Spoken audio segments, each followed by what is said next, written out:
இயேசு கிறிஸ்துவில் அன்பார்ந்த சகோதர சகோதரிகளே, இன்றைக்கு நாம் ஆண்டவர் இயேசு கிறிஸ்துவினுடைய உயிர்ப்பு பெருவிழாவை கொண்டாடி மகிழ்கின்றோம். இந்த நாளிலே உங்கள் அனைவருக்கும் என்னுடைய உயிர்ப்பு பெருவிழாவினுடைய வாழ்த்துக்களை தெரிவித்துக் கொள்கின்றேன். Happy Easter. பார்ப்பவர்களே, இன்றைக்கு கிறிஸ்தவர்களாகிய நம்ம ஒவ்வொருவருக்கும் இது ஒரு முக்கியமான நாள். இன்றைக்கு நம்ம ஒரு முக்கியமான விழாவை கொண்டாடுகின்றோம். இது நம்முடைய விசுவாசத்தின் விழா. கிறிஸ்தவர்களுக்கு நாம் கொண்டாடுகின்ற எல்லா விழாக்களிலும் ஒரு தலைமையான விழா, ஒரு முக்கியமான விழா என்றால் இயேசுவினுடைய இந்த உயிர்ப்பு பெருவிழா. அன்பார்ந்தவர்களே, அதனால் தான் புனித லியோ அவர்கள் இந்த உயிர்ப்பு பெருவிழாவை the feast of feast என்று சொல்லுகிறார். திருவிழாக்களுக்கெல்லாம் ஒரு திருவிழா என்று குறிப்பிடுகின்றார். ஏனென்றால் இது நம்முடைய விசுவாசத்தினுடைய பிறப்பு விழாவாக அமைகின்றது. எனவே அன்பார்ந்தவர்களே, ஆர்ப்பரிப்போம். அல்லேலூயா, ஆண்டவர் உயிர்த்தெழுந்து விட்டார். The Lord is risen. அல்லேலூயா. அன்பார்ந்தவர்களே, காலியான ஒரு இடத்திற்கு மதிப்பு இருக்கிறதா என்று யோசித்தால் மதிப்பு இருக்கிறது. அந்த இடம் எங்கு இருக்கிறது என்பதை பொறுத்து அந்த இடத்திற்கான மதிப்பு உண்டு. காலியான கல்லறைக்கு மதிப்பு இருக்கிறதா என்றால் கல்லறைக்கு மதிப்பு இருக்கிறது. அந்த கல்லறையில் யார் வைக்கப்பட்டார்கள் என்பதை பொறுத்துதான் அந்த கல்லறைக்கான மதிப்பு இருக்கிறது.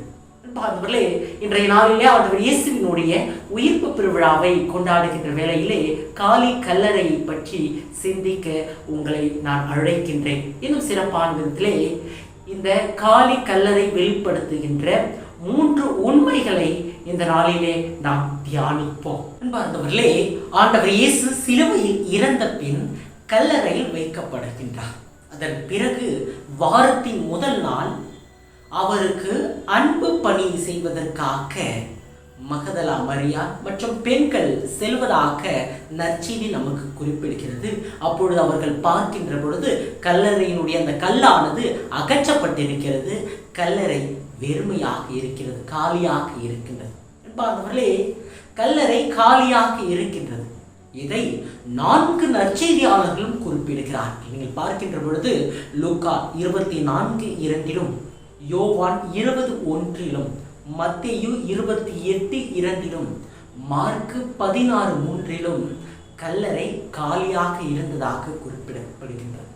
அப்படி என்றால் இந்த காலியான கல்லறை எதை வெளிப்படுத்துகின்றது? இது 3 உண்மைகளை நமக்கு வெளிப்படுத்துகின்றது. முதலாவது உண்மை, இது இயேசுவினுடைய உயிர்ப்பை வெளிப்படுத்துகின்றது. இயேசுவினுடைய காலத்திலே கல்லறைகள் பெரிய வட்டமான சக்கரம் போல் இருக்கின்ற பெரும் கற்களால் மூடப்பட்டிருக்குமா.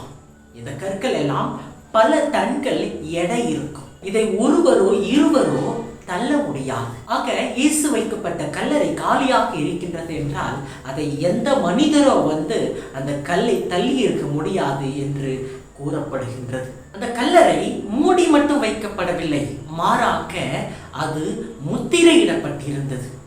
அதுவும் அரச முத்திரை.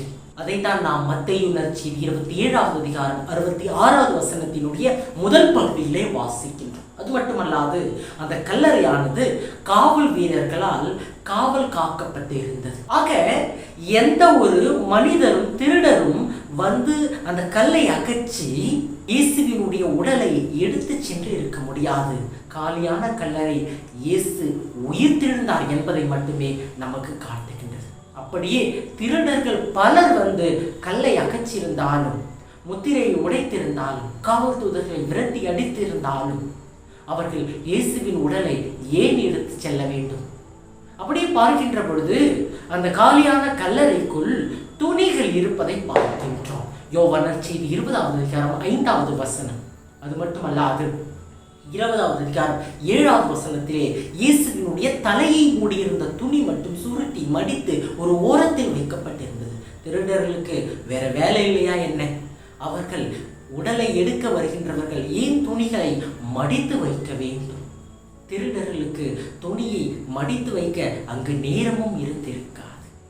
அன்பார்ந்தவர்களே, இவை அனைத்திற்கும் மேலாக இயேசுவின் உடலை அவர்கள் எடுத்து சென்று அங்கு ஒன்றும் செய்ய போவதில்லை. இந்த காலத்தில் இறந்த ஒருவருடைய உடலை திருடினால் உடலின் உறுப்புகளையாவது அவர்கள் விற்பார்கள். அதுவும் 3 நாட்கள் கழித்து எவரும் எடுக்கப் போவதில்லை. இருந்த உடனே திருடுவார்கள். அவர்களே, இவை அனைத்தையும் நாம் சிந்தித்து தியானித்து பார்க்கின்ற பொழுது இந்த காலியான கல்லறை நமக்கு வெளிப்படுத்துகின்ற முதல் உண்மை, இயேசு உயிர்த்தெழுந்திருக்கின்றார்.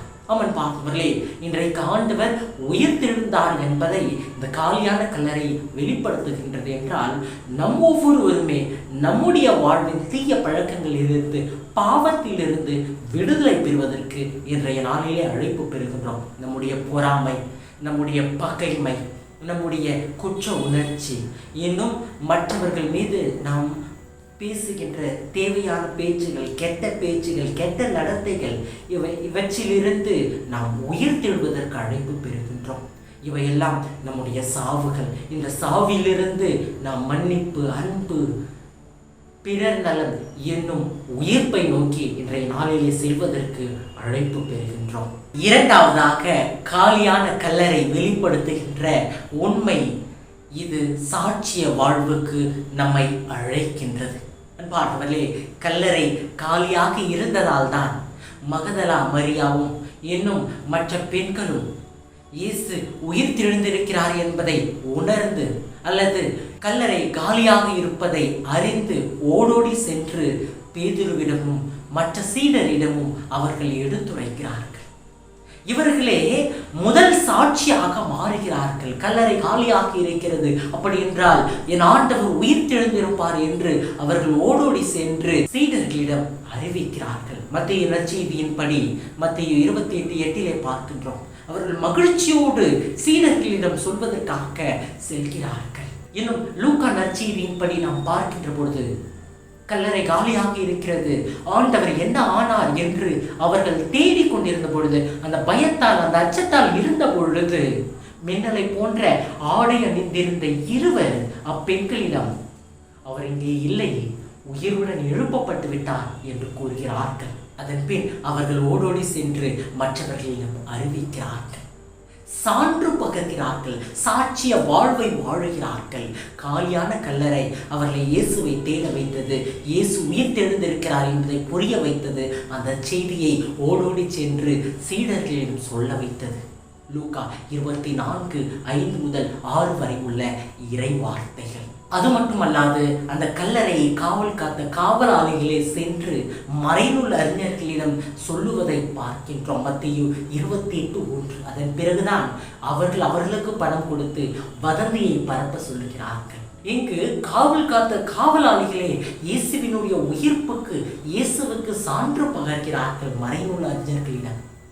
அது மட்டுமல்லாது, இதுவரை பயத்தில், அச்சத்தில் இருந்த சீடர்கள் இந்த செய்தியை கேட்டு புது வாழ்வு பெறுகிறார்கள். அச்சத்திலிருந்து விலக்கி அவர்கள் இயேசுவுக்கு சான்று பகர்கிறார்கள். அன்பார்ந்தவர்களே, இன்றைக்கு இந்த காலியான கல்லறை எடுத்துரைக்கின்ற இந்த இரண்டாவது அழைப்பு, நம் ஒவ்வொருவருமே சான்று பகர வேண்டும். இன்றைக்கு இயேசு உயிர்த்தெழுந்ததால் தான் கிறிஸ்தவம் இருக்கிறது. நினைத்து பாருங்கள், இயேசு இறந்து விட்டால் அவர் மற்ற தலைவர்களைப் போல வரலாற்றில் ஒரு மனிதராக மட்டும்தான் இருந்திருப்பார். அவர் இறந்து உயிர்த்தெழுந்ததால் தான் சீடர்கள் சான்று பகர்ந்தார்கள். நாம் ஒவ்வொருவருமே கிறிஸ்துவை பின்பற்றுபவர்கள், கிறிஸ்துவை அறிந்தவர்கள் என்று மற்றவர்களிடம் இந்த கிறிஸ்துவை சான்று பகர, சாட்சிய வாழ்வு வாழ்வதற்கு அழைப்பு பெறுகின்றோம்.